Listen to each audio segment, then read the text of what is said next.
Quand il y a une guerre quelque part, ou alors quand un pays veut aller en guerre, il faut qu'il ait d'abord fait un premier travail de manipulation de sa population, avec pour but d'avoir l'adhésion nationale pour valider la guerre. Pourquoi? Parce qu'une guerre, ça coûte. Ça coûte énormément d'argent au fisc, aux contribuables, et c'est notre argent. Et une guerre, ça coûte en vies humaines. Quand on envoie, par exemple, des soldats, comme les États-Unis ont pu le faire en Irak, ou même comme la France a pu le faire récemment au Mali, on sait qu'on va avoir des pertes en vie humaine. Et donc, avant d'envoyer comme ça des gens qui vont aller mourir pour la patrie, il faut que la population soit d'accord, qu'au niveau de l'Assemblée nationale, du Parlement, que des lois soient votées pour valider ça.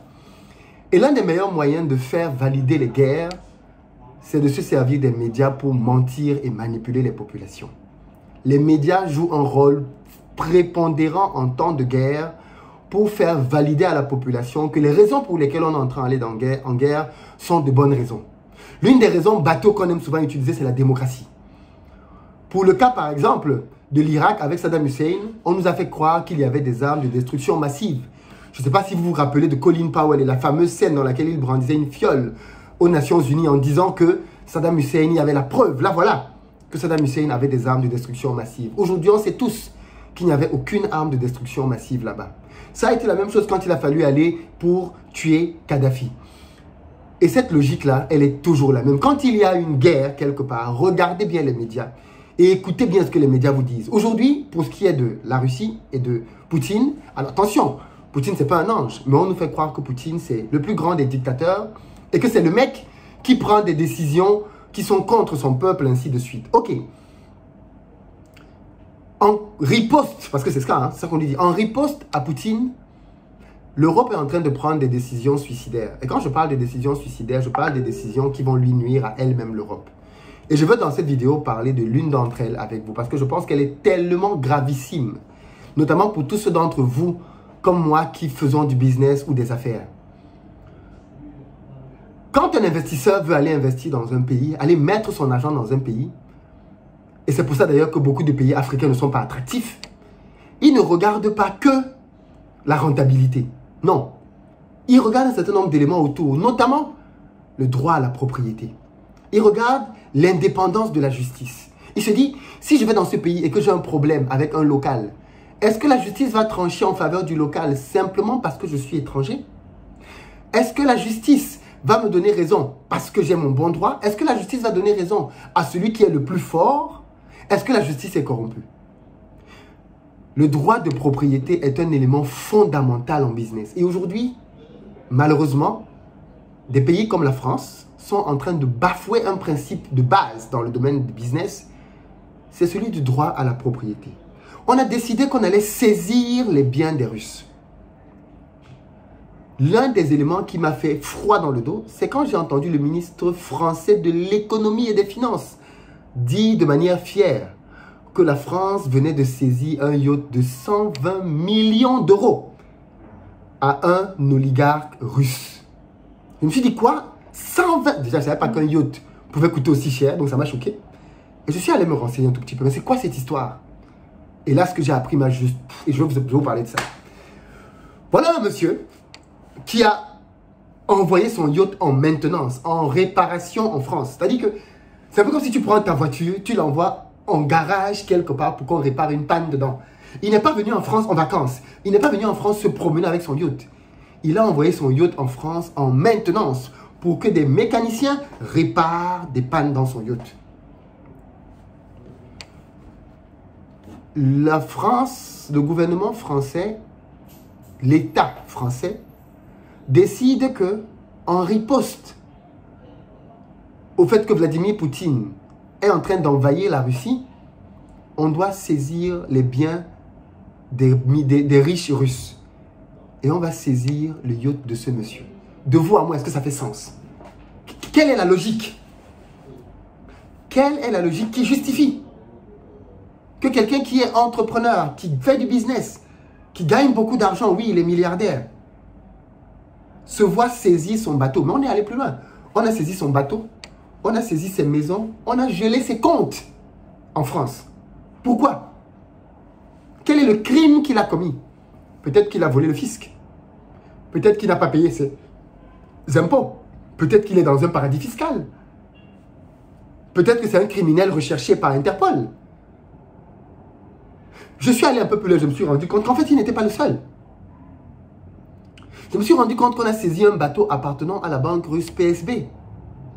C'est-à-dire la banque a un bateau qui s'est fait saisir parce qu'il appartenait à une banque.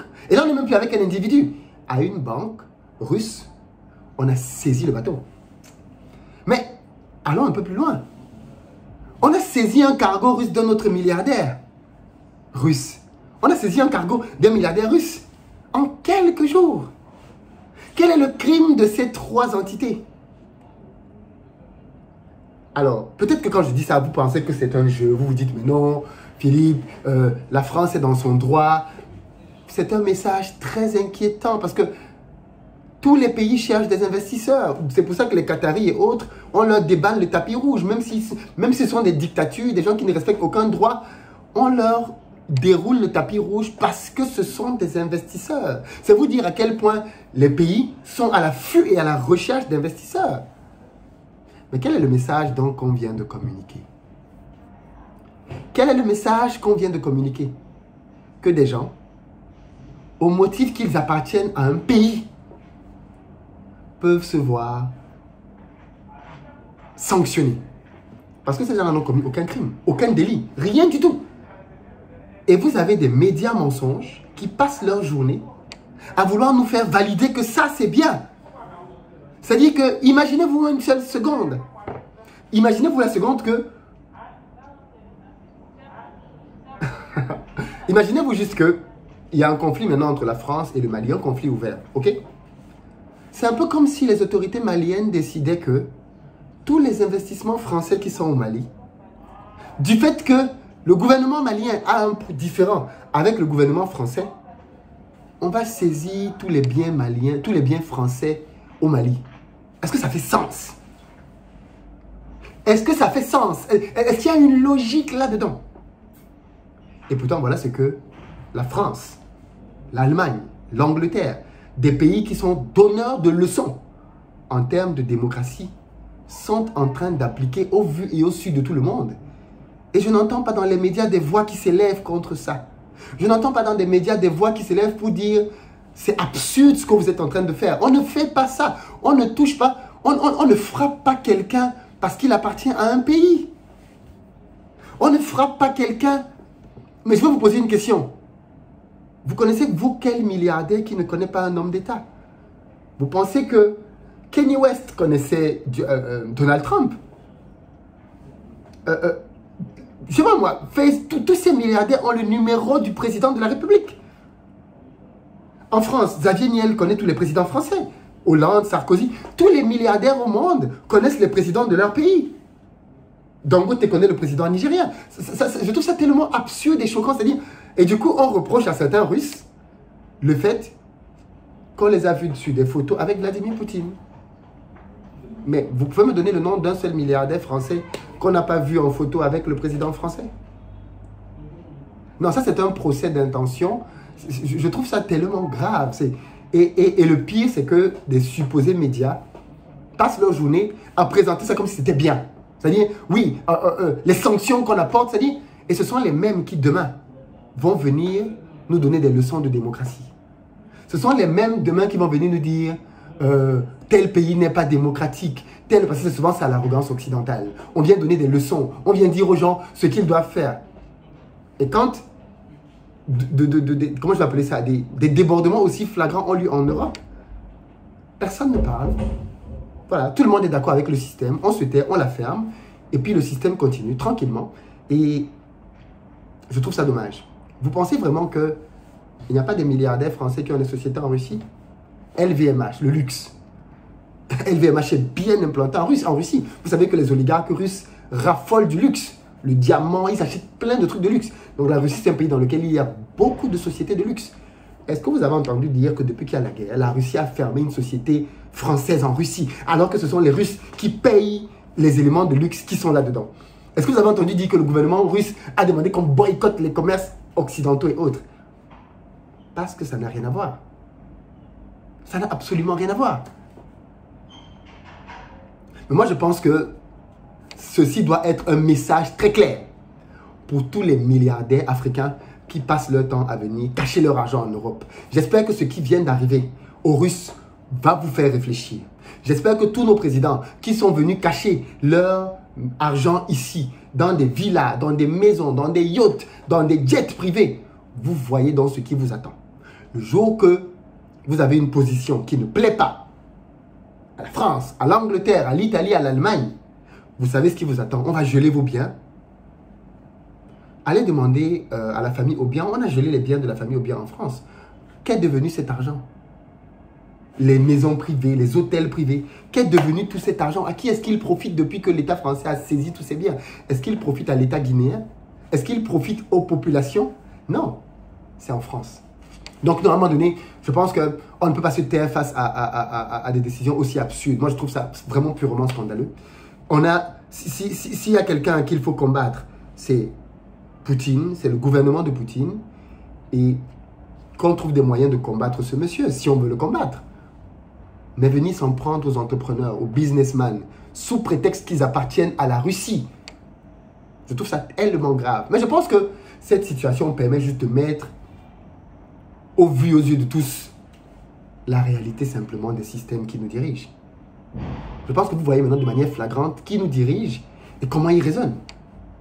J'avais déjà vu ce genre de choses il y a quelques temps quand on nous disait qu'il faut frapper le Mali. J'ai entendu des gens comme la dame d'extrême droite, la Marine Le Pen, venir dire qu'il faut qu'on empêche aux Maliens d'envoyer l'argent dans leur pays en riposte. Vous voyez la logique des gens, c'est-à-dire qu'il y a un conflit d'État à État et on veut frapper tout de suite les civils. Les gens qui n'ont rien à voir avec le conflit en disant qu'on a des moyens de pression. Mais tu as des moyens de pression qui frappent une population qui n'a rien à voir avec le conflit. Absolument rien à voir. Pourquoi frapper des... Et ça va beaucoup plus loin, parce que là, je vous ai parlé des riches. Mais si vous êtes russe aujourd'hui dans le monde entier, c'est très grave. Dans la vidéo qui va paraître peut-être demain, je vais vous analyser les autres sanctions et leur absurdité. On empêche aux sportifs. Mais je croyais que le sport ne se mêlait pas de politique. Je croyais que le sport ne se mêlait pas de politique. Aujourd'hui, les mêmes qui hier nous disaient que le sport... Parce que quand vous parlez d'Israël, du conflit israélo-palestinien, la FIFA dit qu'elle ne s'en mêle pas. Mais je croyais que la FIFA et les autres instances ne se mêlaient pas de politique. Mais non, en fait, apparemment, non. Non, non. Il y a des conflits comme ça qui, finalement, non, on va s'en mêler. Et d'autres où, non, finalement, on ne va pas s'en mêler. C'est grave, c'est trop grave. Enfin, pour des sociétés qui se veulent démocratiques, je trouve que c'est un très mauvais signal, un très mauvais message qui est envoyé à tout le monde. Je sais pas ce que vous en pensez, vous, mais moi, ça me choque. Ça me choque vraiment. D'un, que ça se fasse. De deux, que ça se fasse dans le silence le plus absolu. Et surtout, qu'on veuille nous faire applaudir ça comme étant de bonnes décisions. Et puis de trois, j'espère que ça nous interpelle sur la réalité du monde dans lequel on vit.